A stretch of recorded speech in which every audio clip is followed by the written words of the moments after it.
যা বোঝা যাচ্ছে যে এই গত 5 বছর ধরে এখানের যারা এমপি, আমরা এই ঢাকুরিয়ায় থাকি, দক্ষিণ কলকাতারই অংশ, আজ অব্দি এমপিকে দেখতে পাইনি। বিস্তীর্ণ অঞ্চল জুড়ে হচ্ছে সমস্যা, এমপিকে পাওয়া যায় না। মানুষের কথা যারা বলে সেরকমই একটি প্রার্থী হচ্ছে এখানে এবার বামেরা দিয়েছে, সায়রা শাহ হালিম। আমার মনে হচ্ছে সায়রা শাহ হালিম হচ্ছে এবার জয়ী হবে এখান থেকে। ঠিক এই জায়গাটাই জিজ্ঞাসা, এই যে মমতা ব্যানার্জি বলছেন বারবার একদম সভামঞ্চ থেকে যে 500 টাকা কন্যাশ্রী, এগুলো আমি চলে গেলে ঠিক কে দেবে, এই যে বিষয়টা, এটা জনমানুষে কি প্রভাব পড়ছে? মমতা ব্যানার্জি প্রথমত টাকা দিচ্ছেন না, সরকার টাকা দিচ্ছেন। সরকার আমার আপনার পয়সায় চলে। তা মমতা ব্যানার্জির মতো হচ্ছে নেতা নেত্রী আসে যায়, সরকার থেকে যায়, মানুষ থেকে যায়, সরকারের পলিসি থেকে যায়। যে টাকা মমতা ব্যানার্জি ঘোষণা করেছে পরবর্তীতে যে সরকার আসবে মানুষকে রিলিফ দেবে, সেই টাকা আরও বাড়াতে হবে। সাধারণ মানুষের চাহিদা তো অনেক বেশি, সেই টাকাকে বাড়াতে হবে। আর সবথেকে বড় কথা, সভামঞ্চ থেকে মমতা ব্যানার্জি যা ঘোষণা করছে মানুষের টাকা নিয়েই হচ্ছে ঘোষণা করছে। তার এই টাকা মানুষের, মমতা ব্যানার্জি তো চলেই যাবে স্বাভাবিকভাবে। উনি এত টাকা লুট করেছেন, এত লোক রাস্তায় বসে আছে প্রতিদিন, চাকরি পাচ্ছে না, তো উনি থাকার ওনার কোনো অধিকারই নেই। উনি হচ্ছে ইলেকট্রাল বন্ডের মাধ্যমে টাকা খেয়েছে। কেভেন্টার্স যে মেট্রো ডেয়ারিকে কিনে নিয়েছে তার থেকে টাকা উনি খেয়েছেন, আর হচ্ছে বাচ্চার দুধের টাকা বাড়ছে।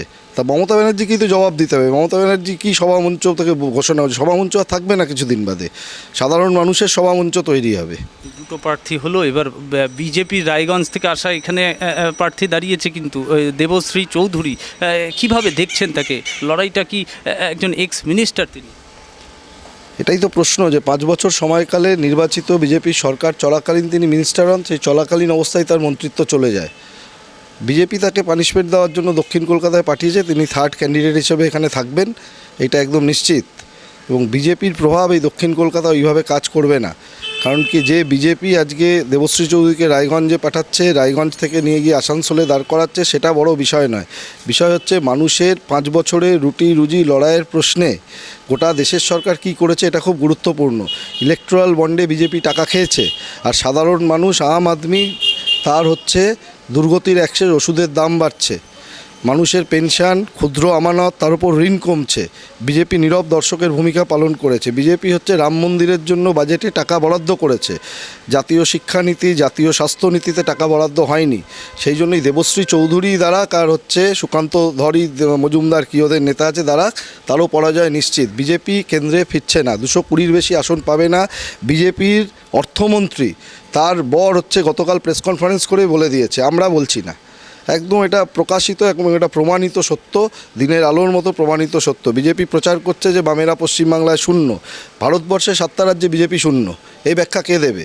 বিজেপি বলছে আপকি বার 400 পার, আর আমরা বলছি যে প্রথম ফেজের যে ইলেকশন 68-তে শূন্য পাবে, তাহলে হিসেব মিলছে না। ওগুলো সবই জুমলা। তাই দেবশ্রী দাঁড়াক আর হচ্ছে রূপশ্রী দাঁড়াক, মানুষ তার নিজের প্রার্থীকে সংসদের ভেতরে তার হয়ে যে কথা বলতে পারে বেছে নেবে। সবাই প্রচারে নেমে পড়েছে, বিজেপি, সিপিএম, তৃণমূল সবাই প্রচারে নেমে পড়েছে। কোন দিকে পাল্লা ভারী, ঠিক কি কারণে পাল্লা ভারী বলে মনে হচ্ছে? এখানে পাল্লা ভারীর বিষয় বলে তো কোনো ব্যাপার নয়, এটা কোনো জিনিস নয় যেটাকে ওজন করে মাপতে হবে।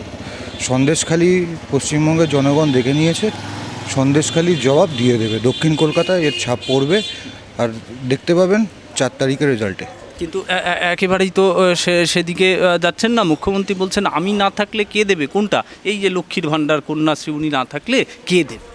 আগে এটা তো ভালো করে প্রকাশ হোক, ওই যে এই লক্ষ্মীর ভাণ্ডার যেটা দিচ্ছে, কন্যাশ্রী যেটা দিচ্ছে, এটার ডিটেল কি? গ্যাস নিয়েও তো অনেক কথা বলা হয়, তো সেটার ডিটেলটা প্রকাশ হোক, কে কত ভর্তুকি নিচ্ছে না নিচ্ছে।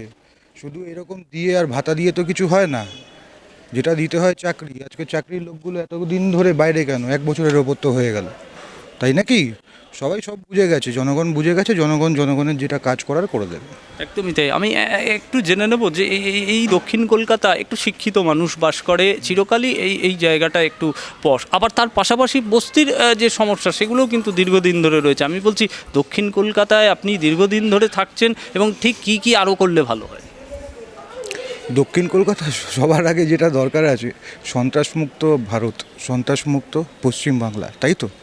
তো সন্ত্রাসমুক্ত ভারতে এতগুলো জায়গায় কোথাও সেরকম সন্ত্রাস চলছে না, পশ্চিমবঙ্গে সন্দেশখালিটা কেন হলো? এই জবাবটা কি দেবেন? এই জবাবটাকে আপনারা খুঁজে বের করুন, তাহলেই বুঝতে পেরে যাবেন দক্ষিণ কলকাতার কী দরকার।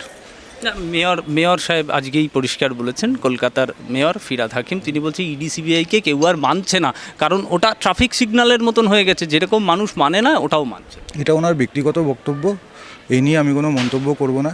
কিন্তু কে কে মানছে না তার যদি রিপোর্টটা একটু আপনারা দেখান তাহলে খুব সুবিধা হয়।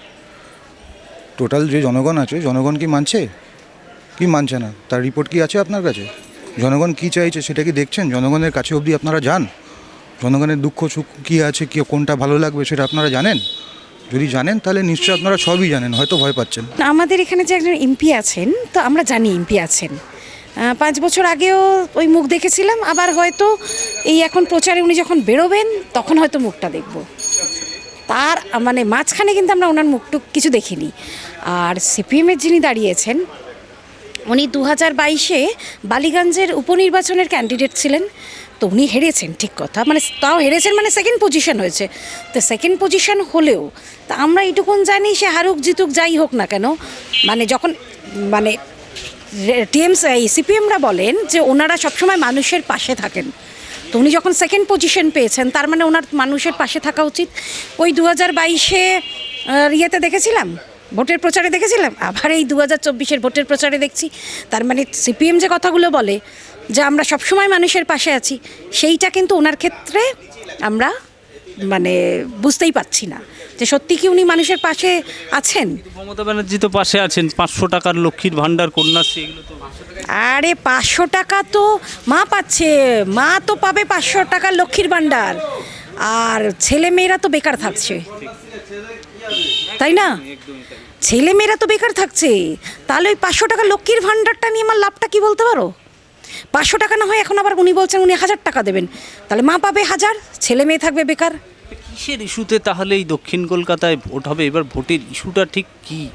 দেখুন, আমি মনে করি যে যিনি আমাদের এই মুহূর্তে ক্যান্ডিডেট হয়েছেন, বিশেষ করে যিনি মানে একদম রানিং এখানকার এমপি রয়েছেন, মালা রায়দিকে আমরা তো কখনো দেখতেই পাইনি। ওই যে বললাম 5 বছর আগে দেখেছি, আবার হয়তো এই প্রচারে যখন বেরোবেন তখন দেখব। এবার এখানে যিনি এই মুহূর্তে বিজেপির ক্যান্ডিডেট, আর সায়রা শাহ আলিমের ক্ষেত্রেও আমি বললাম ওই একই অবস্থা।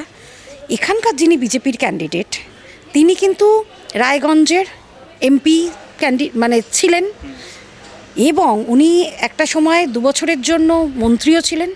সেই সময় উনি প্রচুর কাজ করেছেন, এবং এমপি থাকাকালীনও উনি অনেক কাজ করেছেন রায়গঞ্জের জন্য।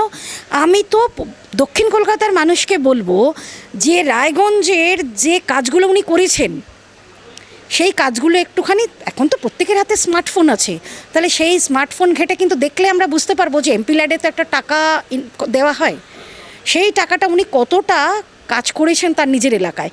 তো সেই রকম আমি তো মানে সত্যি কথা বলতে আমাকে যদি বলেন, আমি বিজেপিকেই সাপোর্টটা দেবো, একদম সোজাসুজি বলছি পরিষ্কারভাবে। কারণ এই 5 বছর কি কারণে আপনি সমর্থন? ওই কারণেই সমর্থনটা দেবো যে 5 বছর তো একজন এমপিকে দেখলাম, তাকে তো 5 বছরে আমরা দেখতে পাইনি। এবং আমাদের অনেক আছে যে ধরুন প্রত্যেকটা সাধারণ মানুষের জন্য, আমি এইসব বড় বাড়ি টাড়িগুলো বাদ দিলাম, কিন্তু অনেক আমাদের এখানে আমি যতদূর জানি দক্ষিণ কলকাতায় প্রায় 438টি বস্তি আছে। সেই 438টি বস্তি মানেই হচ্ছে ছোট ছোট ঘর। তাদের যদি একটা কোনো সামাজিক অনুষ্ঠান করতে হয়, তার জন্য কমিউনিটি সেন্টারেরও প্রয়োজন হয়। তার মানে তারা তাদের সামান্য যে কোনো কিছু অনুষ্ঠানের জন্য তাদের খুব কষ্ট ভোগ করতে হয়, এগুলো আমি বুঝি। তারা রাস্তায় প্যান্ডেল করে, কিন্তু যদি একটা কমিউনিটি হল থাকে না, প্রত্যেক ওয়ার্ড ওয়াইজ বা অ্যাসেম্বলিতে 2-3টে করেও কমিউনিটি হল থাকে, আর কমিউনিটি হলের ইয়েটা কিন্তু খুব কম পয়সা থাকে, তাদের জন্য অনেক সুবিধা হয়। কিন্তু একটা রাস্তায় প্যান্ডেল করতে গেলে তাদের অনেক টাকা খরচ করতে হয়। আমি তাদের কথা নিয়েই বলছি, তাদের জন্য সুবিধা হয়। তো সেই রকম উনি এই কাজগুলোও যদি করতেন তাহলেও কিন্তু অনেক কাজের কাজ হতো।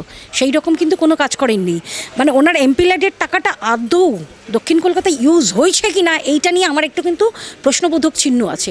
আপনি একদম পরিষ্কার বলতে চাইছেন যে কাজের নিরিখে বিজেপির ক্যান্ডিডেটের পাল্লা ভারী? একদম ওই কথাটাই বলছি, কাজের নিরিখে বিজেপির ক্যান্ডিডেটের পাল্লাটা ভারী। কারণ উনি রায়গঞ্জে প্রচুর কাজ করেছেন, উনি এখানে ওনার নাম ডিক্লেয়ার হওয়ার আগেও কিন্তু উনি ওখানে কাজ করে গেছেন। আজকে উনি এখানে আছেন, কিন্তু ওনার নাম ডিক্লেয়ার হওয়ার আগেও উনি কাজ করে গেছেন। এবং উনি এমপি ল্যাডের যে টাকাটা উনি সেই টাকাটা কিসের টাকা? আমাদেরই জনগণের টাকাটাই তো ঘুরে আসছে এমপি ল্যাডের মাধ্যমে আমাদের কাজ করার জন্য। কিন্তু সেইটা যদি এমপি কাজই না করেন তা মানুষ, তাহলে এটা কিসের উন্নয়ন? তা আমি তো ওই জন্যই একদম মানে 100% শিওর হয়ে বলছি যে ওনার পাল্লাটা এই কারণেই ভারী, এবং আমি নিজেও ওনাকে এই কাজের নিরিখেই ভোটটা দেবো যে উনি রায়গঞ্জে যদি কাজ করেন, তার মানে দক্ষিণ কলকাতাতেও এই রকম একজন এমপি পেলে দক্ষিণ কলকাতার মানুষ উপকৃত হবেন, কারণ তারা কাজটা পাবে, তারা সেই পরিষেবাটা পাবে। মানুষ কি চায়? মানুষ পরিষেবা চায়।